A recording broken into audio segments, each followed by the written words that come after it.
Salam damai sejahtera, para pendengar yang terkasih di dalam Tuhan Yesus. Saudara-saudari, fokus renungan kita hari ini berjudul, Yang Lahiriah Tidak Terhitung.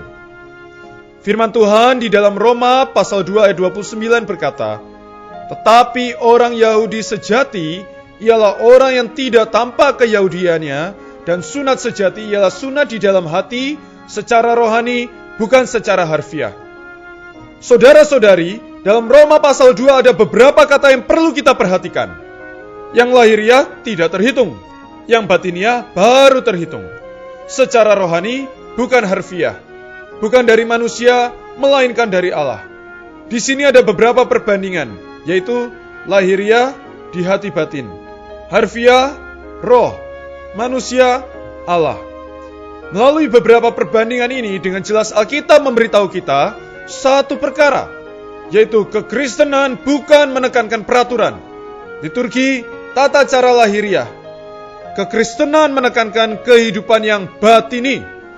Kekristenan bukan agama yang lahiriah, bukan hasil pikiran manusia. Kekristenan adalah wahyu yang di dalam, yang batiniah. Saudara-saudari, apakah orang Kristen? Orang Kristen adalah orang yang telah mempunyai hidup di dalam Tuhan. Banyak orang sejak kecil telah dibaptis, sering pergi kebaktian, punya Alkitab, bisa menghafal doa Bapa kami, mengetahui 10 hukum Taurat, bisa menyanyikan pujian. Ketika orang lain berdoa bisa berkata amin, tahu cerita Alkitab. Tapi setelah demikian mereka mengira dirinya adalah orang Kristen. Tapi, benarkah demikian? Alkitab memberitahu kita apa yang dilakukan di lahir, apa yang diajarkan, yang dipelajari di lahir semuanya bukan kekristenan.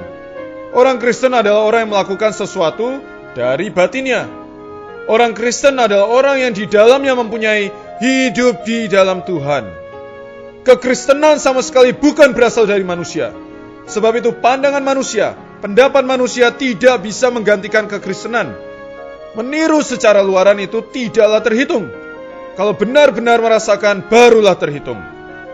Anda sendiri harus bertemu dengan Tuhan Yesus seperti Anda menyentuh listrik. Orang Kristen bukan melakukan secara lahiriah, melainkan melakukan sesuatu dari batin. Karena itu mari kita berdoa, saudara-saudari. Ya Bapa, ajarlah kami tidak melakukan sesuatu secara lahiriah, melainkan melakukan sesuatu dari batin. Dalam nama Tuhan Yesus kami berdoa, kami mengucap syukur. Amin. Sekian renungan kita hari ini. Sampai jumpa besok.